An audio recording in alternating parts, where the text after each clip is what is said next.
Namaste guys, ChristianRLong, Life Enhancement Consultant, giving you a big and beautiful shout out on this Monday evening here in Denver, Colorado. It's about 4:30 p.m. Mountain Time. And I just got off the horn, the phone, the Zoom, the Skype, the whatever the kids are calling it these days with a good friend of mine, good mentor of mine, Jessica. Namaste. Thanks for your comment on this on today's post from I think 2 days ago. And I was on for 5 hours today. Not 1, not 2, not 3, not 4, but 5 hours doing a lot of different things. Learning, healing, healing some more, learning some more, healing some more. It was an amazing, beautiful experience, as it always is. Ron, Namaste. Good to have you on as always. Hope you're doing well. And I finished my entire protein smoothie. Ava, Namaste. Good to have you on. Hope you're doing well. I don't know if you're back in Denver or you're traveling or you're living in another state. Haven't seen you on Facebook lately. But I want to jump on real quick and see if the quote that was given to me by my teacher many, many years ago that I've thought of and reflected on and acted upon over the past 15 years has deeply and profoundly transformed my life. And I hope sharing this quote with you will also improve the quality of your life as well. So my teacher, Grandmaster Choa Koksui, is the modern founder of pranic healing and Hatha yoga.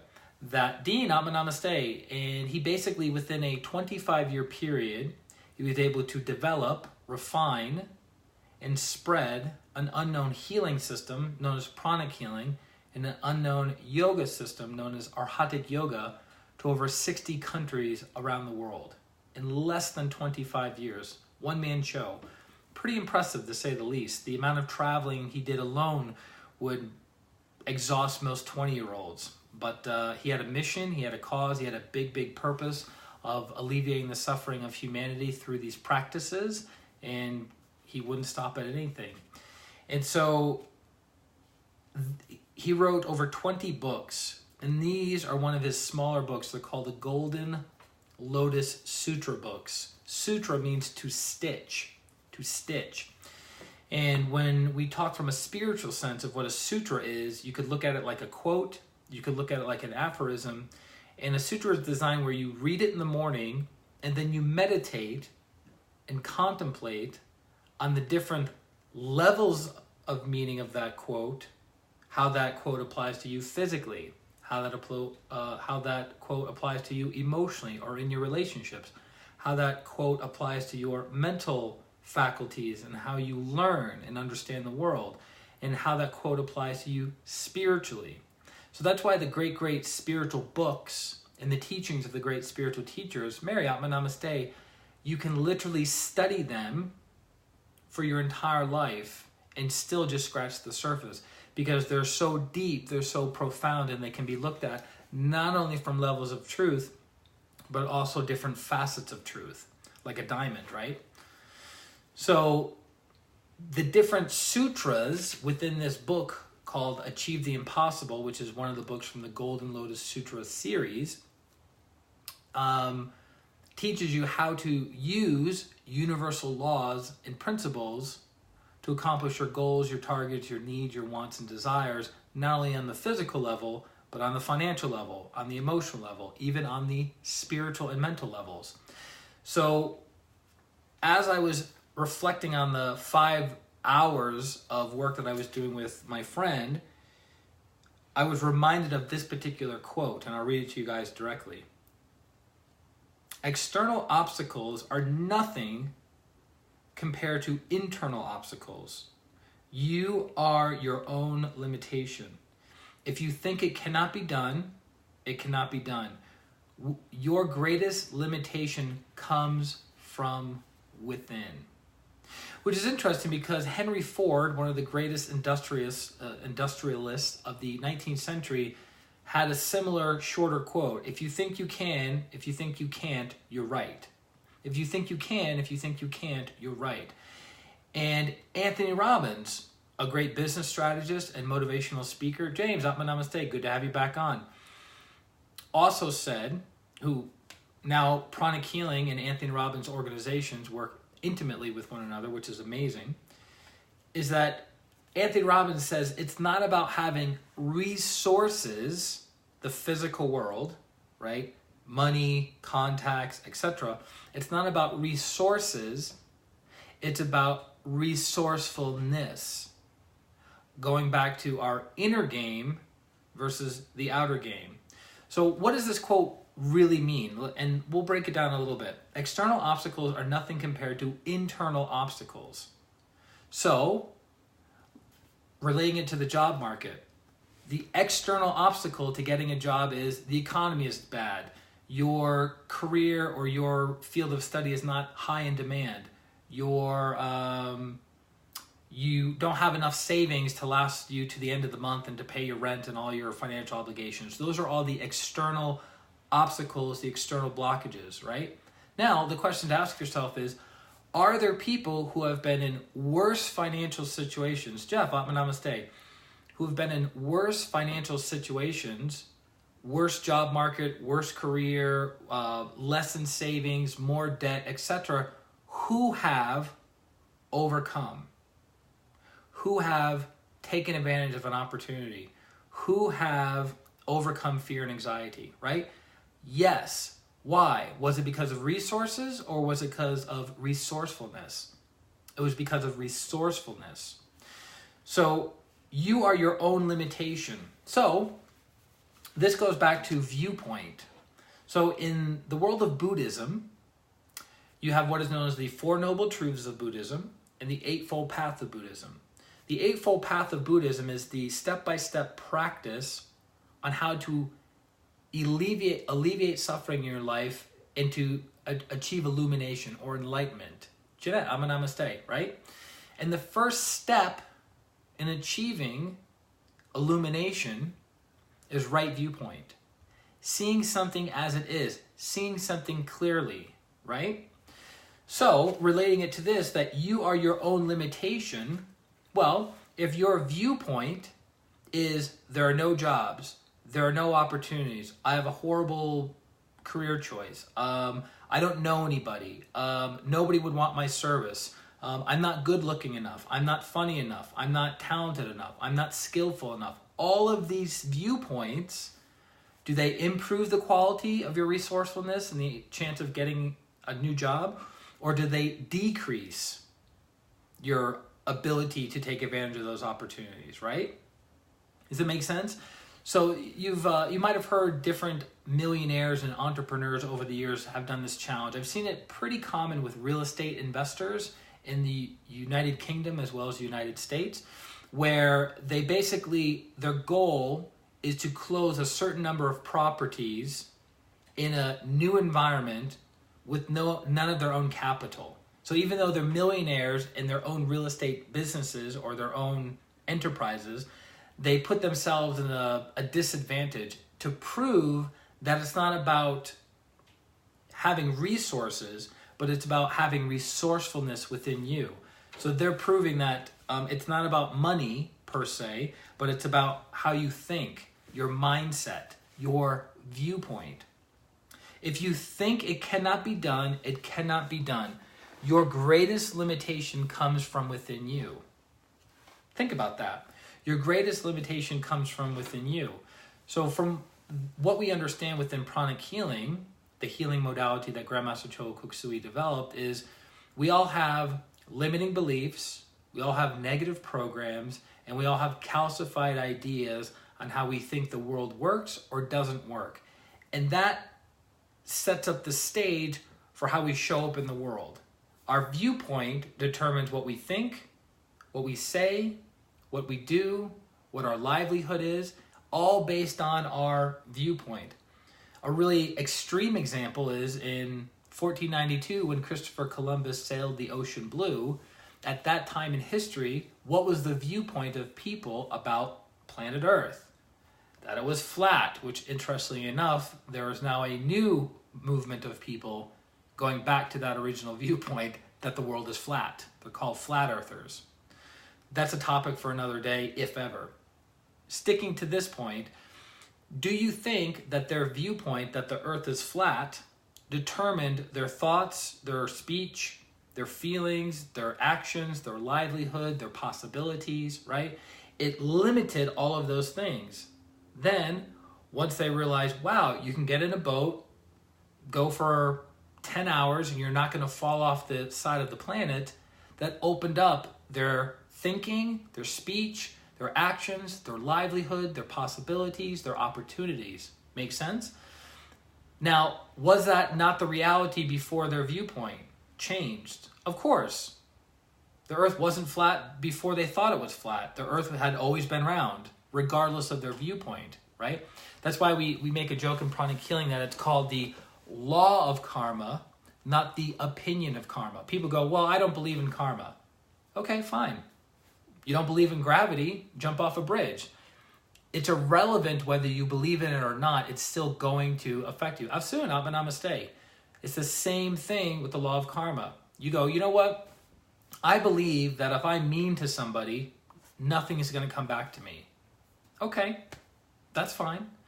I believe that if I scowl at somebody, it's not going to come back to me. I believe that if I steal from somebody, it's not going to come back to me. I believe if I cheat on somebody, it's not going to come back to me. Okay. So that's your viewpoint. It's an inaccurate viewpoint because what does the law of karma state? Whatever you plant, you reap. If you plant tomatoes, you get tomatoes. If you plant watermelons, you get watermelons. If you plant mango, you don't get cherries. Make sense? So if you smile at people, people will smile back at you. If you are fair with your business dealings with others, people will be fair with their business dealings with you. If you're kind and generous with others, people will be kind and generous to you. It's the law of the land. It's not an opinion of karma, it's the law of karma. So as we look at our viewpoints, just like in Christopher Columbus's time, the viewpoint was the world was flat, and if you went to a certain distance, you'd fall off the face of the earth and die, right? That was the viewpoint.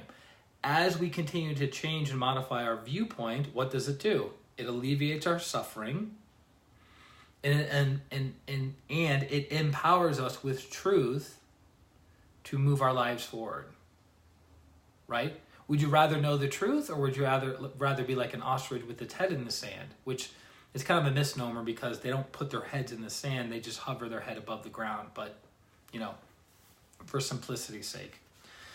So again, external obstacles are nothing compared to internal obstacles. The internal obstacles are your limited beliefs, negative programs, calcified ideas, fears, insecurities, you name it, it's within you. In pranic healing, we're taught to do what? Remove those things. We remove the limited beliefs, the negative programs, the calcified ideas, the inaccurate viewpoints. Then we supply the person with fresh energy, fresh prana, that deals with right viewpoint, seeing the situation clearly, loving kindness and non-injury, generosity and non-stealing, and the other virtues that we work on within pranic healing that is not specific to pranic healing, it's general to the entire planet, right? Everyone can be more loving and kind, right? Everyone can be more generous and practice less stealing. Everyone can practice a higher degree of honesty and non-lying to oneself and to others, right? It's not specific to pranic healers. It's not specific to Arhatic yogis. It's not specific to spiritual practitioners, but is a general principle for all of mankind. If you think it cannot be done, it cannot be done. Your greatest limitation comes from within. So, if you're in the dating market and you think to yourself, I'll never find somebody like my ex, or I'll never find someone who I can love and who loves me deeply, or fill in the blank. Guess what? You created in the energy world your own limiting belief. So, if what we understand about the law of attraction and energy is attracted to like energy, then guess what? That limiting belief that I will never find someone who loves me and no one will ever, and I will never love someone else, that's the belief. And then that pulls in like energies. Angela, namaste. That pulls in like energies that stays in your aura, stays in your chakras, pulls in more energies, and then over time it becomes hardened, denser, and calcified. Have you ever met people that they can't seem to see the forest through the trees? They can't seem to find a solution? Hey, Billy, I'm a namaste. They can't seem to find a solution to move their lives forward. Why? Because they have a calcified idea about how something is, right? Meaning, what would be an example? Okay. So how many people know artists? Painters, dancers, singers. Snow, Atma Namaste, right? How many of us know people like that? Singers, dancers, painters, right? They're artists. What is the calcified idea within that world? Starving artist. That's the limiting belief. That's the calcified idea. That's the negative program. Photographer, there you go. Photographers, perfect example. So it's a calcified idea that you will always be this, this, and this, right? But are there musicians, photographers, painters, singers that, Avani Amma Namaste, that have made millions and millions and millions and millions of dollars? Yes or no? Yes. And are there artists that have better art than the people who have made millions and millions and millions of dollars? Yes. So what is it? It's the inner obstacles. It's the negative programs, the limiting beliefs, and the calcified ideas that that person has about their profession and how it will be received by others. Does that make sense? So the world that I live in, I've been a meditation teacher for 15 years. I've been a professional energy healer for 15 years. You know how much I started charging people in the early stages of my healing practice? 0. Big fat goose egg, nothing. Partly because I was practicing, I was getting good at my trade and my craft and making sure I could produce the results that people wanted in their lives, whether it was in their relationships or their health or their spiritual growth and development. But then guess what? My beliefs started to change. I said, my time is worth something. My expertise is worth something. All the hours I've spent in class is worth something, right? So then I gradually went from $0 per session to $20 per session to $60 per session to $100 per session to $150 per session to over $200 per session, right? Because my belief system changed. Nothing in the external world changed but me, right? Nothing in the external world changed but me. And there are people who charge $1,000 for healings, $5,000 for healings. Think about it. $5,000 for a piece of artwork, $100,000 for a piece of artwork, $10,000 for a song. Billy says, that's some truth right there. I've been told I won't make it in an oversaturated market, so the negatives are there. You have to cast those negatives away. Correct. 100%. So for instance, where I started my pranic healing career was in Sarasota, Florida. Beautiful beach town. If you've never been, highly recommend going to Longboat Key. It's one of the top beaches in the entire country of the United States. Quartz crystal sand, sugary sand. It's super clean. The water's clean. It's a beautiful, beautiful beach. And when I was there was a joke, because I was there when the real estate market was going like this, especially in Florida. People would buy houses in the market that I was in Sarasota, Florida. They would buy a house, they would hold on to it for 3 to 6 months, and it would appreciate in value $100,000 to $150,000 in 3 to 6 months of equity built into the person's house. That was the real estate bubble that was forming. And so the joke was that in Sarasota, you were either a realtor in that market, right?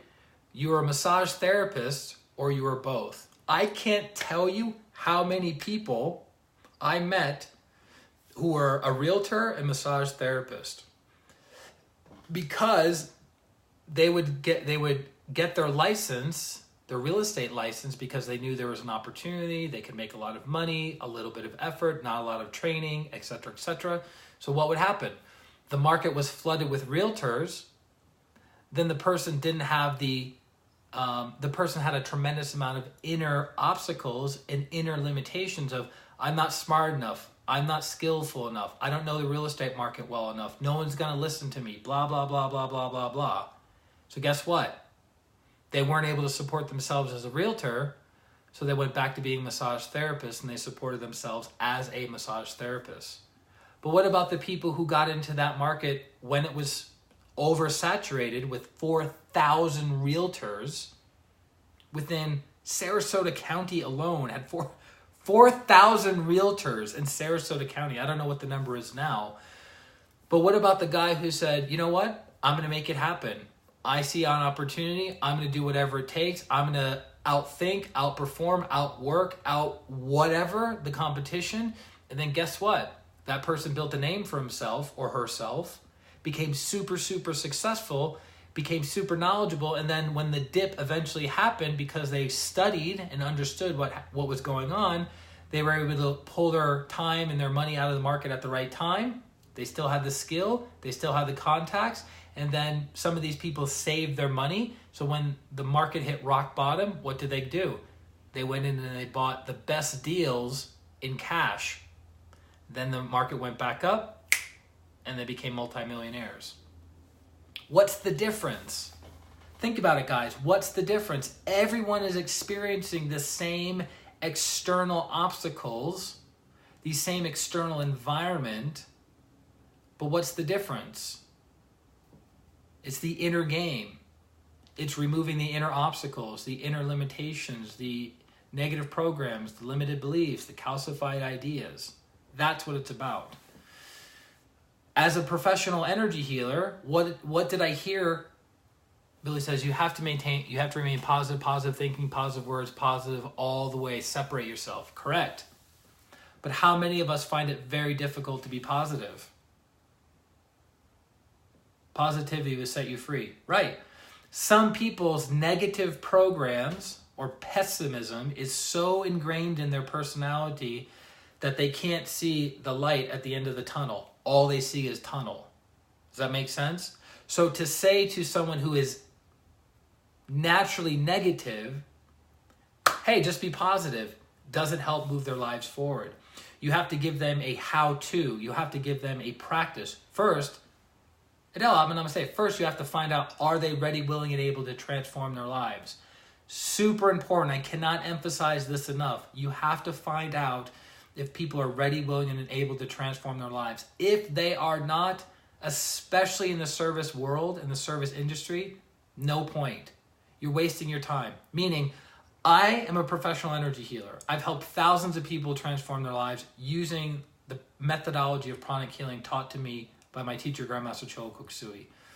The people who fight and resist and are not open and receptive to being healed, either A, their progress is very, very, very, very, very slow, or B, they resent you every step of the way and they eventually fall out anyways, right? So you have to first find out if someone is open and receptive to whatever it is, whatever product or service, especially service that you're selling. And then if they are, you give them the how-to. You give them the how-to, right? So the how-to in my world is, hey, come in for healing. Let's remove the negative programs, the limiting beliefs, the calcified ideas. Let's replace those with flexibility, adaptability, prosperity consciousness, good self-esteem, good self-image, good self-worth, good self-respect.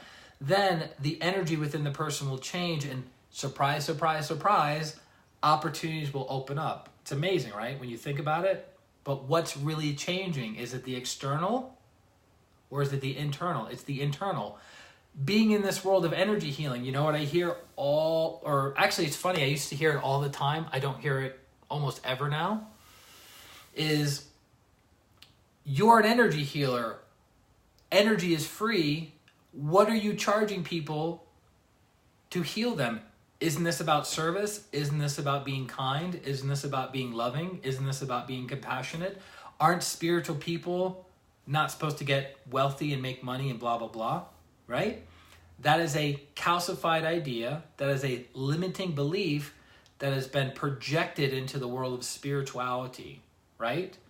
And there's many, many, many different reasons as to why that is. I'm not going to go into the details of it, but wouldn't it make sense that a person of goodwill and the will to do good, somebody who wants to help and assist other people, wouldn't it make sense for that person to be super, super wealthy? If the person is good and kind and loving with the resources they have now, wouldn't it make sense that you want to magnify and amplify that person's resources by a factor of 10, 100, 1,000? A person with goodwill can do a lot of goodwill with 1 million, but what if you gave that person of goodwill 100 million? What could they do then, right? But it's interesting that there's this preconceived idea and calcified idea that if you're spiritual, you're not supposed to have wealth because wealth will corrupt you. Wealth will make you into a bad person. Not accurate. So Billy says, exactly. The worldly needs are so hard because of me being an empath. It's sometimes hard to put up with the walls because you care so much. This is how I work. If I can't get photo shoots, I teach and educate and so forth. Got it. So it sounds like there's some self-worth and there's some self-esteem issues around that. By the way, being an empath simply means what? Being an empath means you feel and sense the energy of another person. But the question is, what parts of your energy body are you sensing the other person with? Because you can sense as an empath with your solar plexus, so your lower emotions can sense the lower emotions of another person. Not really a good combination, right? You can sense with your heart. You can feel the love aspect of the other person, and you can have love for them. You can sense them with the higher chakras, but you can do it objectively. So being an empath, as an empath, we don't want to use that as a cop-out. We want to say, okay, I'm sensitive to people's energy more than ordinary people, or more than the common person, or the average person. Okay, I can use it as a detriment, a calcified idea, a limiting belief, a negative program, or I can say, as an empath, I can feel other people's energy, so how can I use this to improve my rapport with somebody, improve my relatability with somebody, understand why this person is suffering and how my product or service can help alleviate that person's suffering, right? Use it to help, but not drain yourself. Yes. And also draining is an interesting thing because that's something you hear a lot from empaths, right? This is the world that I live in. I've been doing it professionally for 15 years and as a practitioner for 20 years. Simply, when we say drain, energetically, when someone drains you, it means your energy body is bigger than their energy body. They plug into you with energetic cords and they pull energy from you. Most of the time, we are not doing it to be malicious. We're doing it because we need energy. And if your aura and chakras are super open, then guess what? You're inviting people to plug in and pull energy from you. We do it to everybody all the time, from the moment we're born to the moment we leave our physical body. We are courting other people and pulling energy. Other people are courting us and pulling energy and giving energy, right? So it's a two-way street. But if we spend so much time with people who are quote-unquote psychic vampires, then yes, they will drain us. In pranic healing, we're taught different tools, strategies, and techniques to increase our energy level, to serve and to heal and to assist more people, and also to disconnect ourselves from people, and also to protect our energy from people, depending upon what we need at that time in our day, week, month, or time of life. That's a conversation for another day. That's actually covered in one of Grandmaster Cho Kuksui's classes and books called Psychic Self-Defense for Home and Office. Lily, Abba Namaste. Good to have you on. It's been a while since I've seen your face on the streams. Welcome. So that's the quote I want to leave you guys with again. I'll read it aloud. External obstacles are nothing compared to internal obstacles. You are your own limitation. If you think it cannot be done, it cannot be done. Your greatest limitation comes from within. So whatever it is that you need, want, and desire in life, better relationship, better job, better income, better physical health, better spiritual growth and development, whatever it is that is important to you, recognize that the blockages preventing you from going to the next level is not the external world. It's your internal world. Does that make sense? Protecting is huge. Yes, very much so. Most people do not do it correctly. So I hope that helps. I hope that quote inspires you. I hope it opened up some doors in your consciousness to look at the world differently and to recognize that, my life isn't moving forward. It's not my girlfriend. It's not my boyfriend. It's not my job. It's not the economy. It's not all of these external things. It's me. And as these things within you are removed and healed, you move your life forward. Thank you for this live stream tonight. I do appreciate it so much. You're very, very welcome. God and teachers' blessings upon you. Angela says, grateful for your wisdom. This wisdom is not mine, it's my teacher's, but I'm the little mouthpiece. You're very welcome.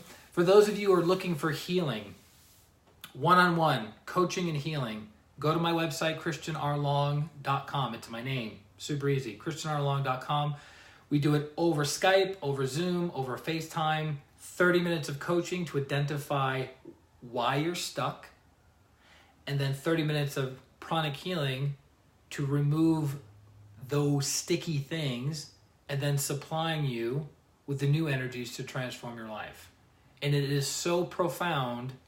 I've dedicated my life, literally the last 15 years of my life, of doing this work. And I've seen miracles produced in the lives of my clients, co-disciples and students, and I'm honored to share this work with the world.